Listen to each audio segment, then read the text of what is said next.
Up top, it stands with sheet metal now wrapped around it. Listen how solid this sheet metal is.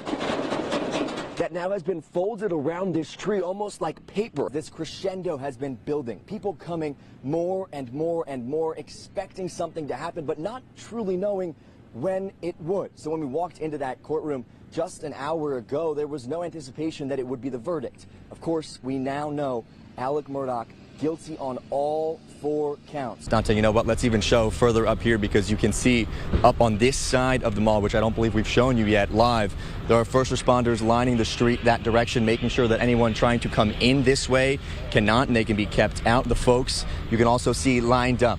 We believe that all of those folks were inside the mall at the time that this shooting happened. The full picture shows the true force of Tropical Storm Debbie. 3 Jasper County residents feeling that force more than most as they were in this car when this road disappeared. Now, this letter from Chief Hadley also details an incident where a Bearcat armored vehicle was driven to and then utilized at a private wedding.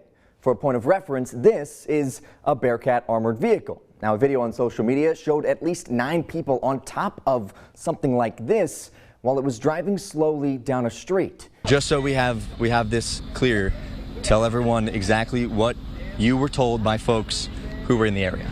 Okay, did they tell you that it was a single bullet, multiple bullets, anything like that, any kind of detail? They said they told me singular bullet. They just saw a singular bullet. Okay, and that is again just what folks here sitting in the parking lot that we've been standing in for hours saw underneath a car, at least what they say they saw. We can't confirm that with police just yet, but what we can tell you and show you is that since Aaron brought us that information, the police have extended the crime scene around the car that those folks were talking about seeing a bullet underneath. They are fully stocked. We've got jackets, we've got polos, we've even got some very fashionable skirts that I personally am not going to throw on, but hey, maybe the lady in your life wants one of those. They got all kinds of options. And like he just said, the fact that Thursday was a day that felt like a Saturday is absolutely unheard of. And so is this right now. Let's show you what this still looks like inside this merchandise tent. Let's talk about that because the Chief Gunther, when we spoke with him a few hours ago, said at that point there hadn't been any arrests. Has that changed? The matter's still under investigation there. Just to clarify, because I have to ask the question again, Absolutely. have you heard of any arrests or are these shooters at large at this time? I haven't been informed directly. Okay. I've spoken to Chief Gunner and Mayor Van Johnson a little earlier,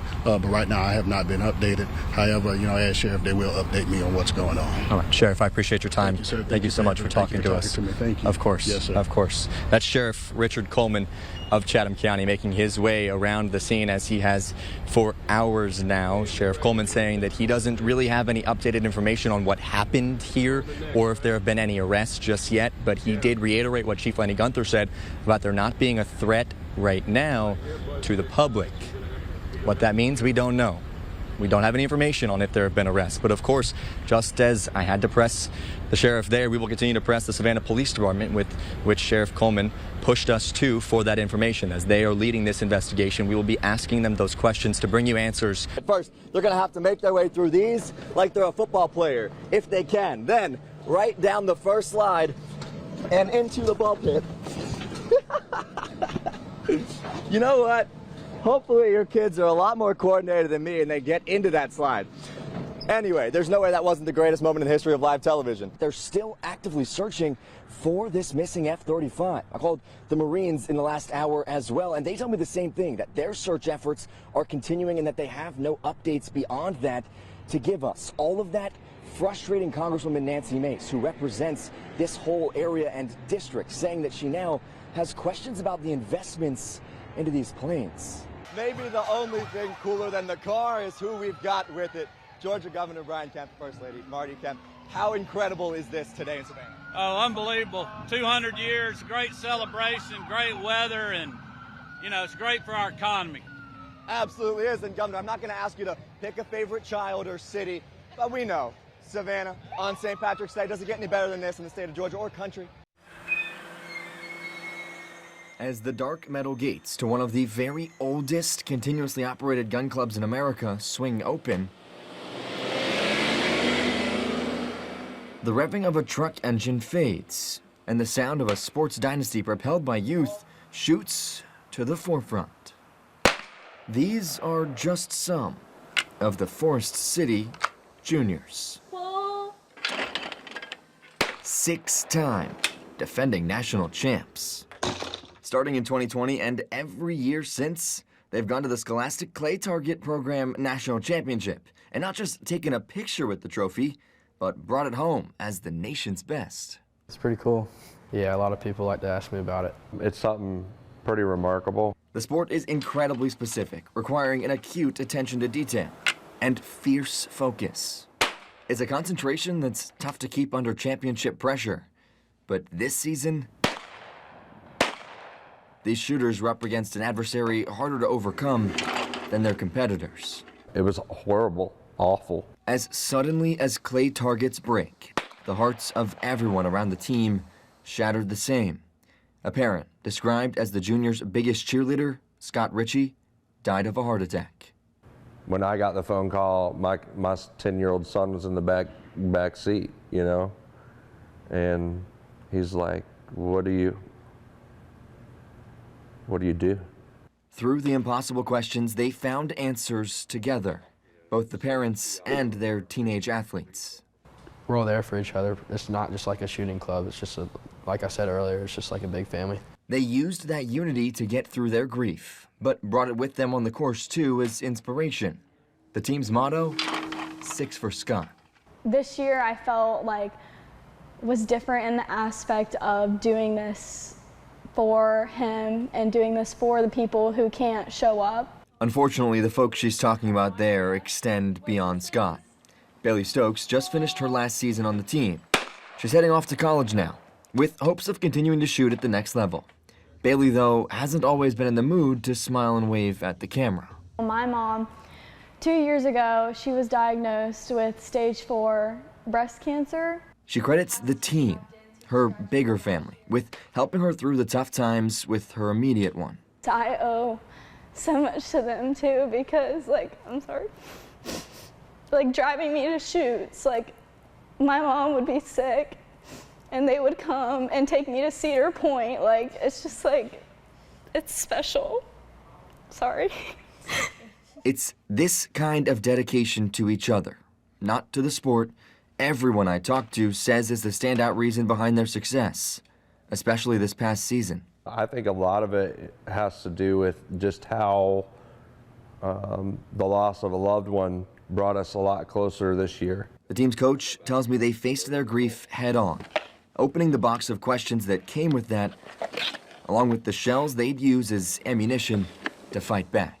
We were there for each other, and the parents talked to their kids, and there's nothing better than knowing who he was and what he did, and trying to fill those shoes, because really and truthfully that's what it was about.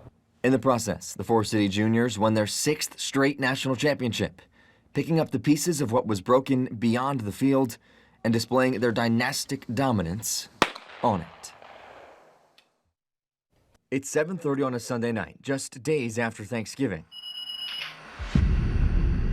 A gas station robbed at gunpoint. Hurry! Yes, sir. Its teenage cashier in life-threatening danger. Lock the door. You got 5 seconds. 1, 2, 3, 4. The thief made off with $3,000 cash and another $2,700 in store product.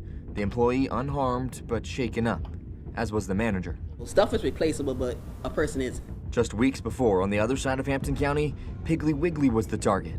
There was multiple in this one. These marks made by a crowbar as thieves tried to break in through the sliding door. The manager here telling me they made off with some candy, but were more focused on drugs from the pharmacy inside the grocery store. You worry. I mean, you walk in a store and you worry. I mean, especially if you're there with your family. As you can see, the suspects from the grocery store were caught on infrared cameras. Obviously, those pictures aren't perfect, but they are a starting point. It's the same story over at the gas station, where law enforcement in Hampton are telling me digital evidence like this is helping them solve cases. You almost can't do it without cameras anymore. Everybody, because they're so readily available, everybody counts on them now. It's part of what led to an arrest in this gas station's armed robbery. Law enforcement saying 30-year-old Aaron Bush committed a string of crimes just like the one caught on camera. He now faces charges of armed robbery and kidnapping. They're not going to sit out here and just go around and commit robberies in this county and think that they can do it, and no one is going to, first of all, identify them, and second of all, they think they're not going to go to jail, but they will. In order for that to happen, getting a suspect on video is just step one. The sheriff's office in Hampton upping patrols as step two. We rode along with Sergeant Irvin Ford, who's seen the benefits to an increased community presence firsthand. Bridging the gap between the officers and the community is something Sheriff E. harp on, something as a lot of us as deputies, we want to do. He hopes his patrols breed trust with locals and will lead to tips when they need it. Once the community opens up, they can bring folks in for questioning to a room like this. And at this point, details become crucial, with any bit of information potentially leading to a solve. We have success when we build up those relationships and people are willing to talk and engage with us and give us details that are imperative to bring closure to cases. It's the formula that turned these words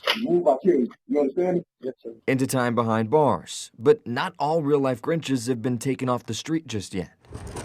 Police haven't caught the pharmacy burglars. Hampton PD telling us there are multiple suspects and the investigation's ongoing. They're hoping a $500 reward, along with those infrared pictures, will lead to a break. We don't need these little thugs running through this community thinking they can go to the convenience store, Piggly Wiggly pharmacist and take people medicine. You're going to get caught. The fight against it is personal to us here at WTOC and to me. That's why we're a proud sponsor of the Walk to End Alzheimer's.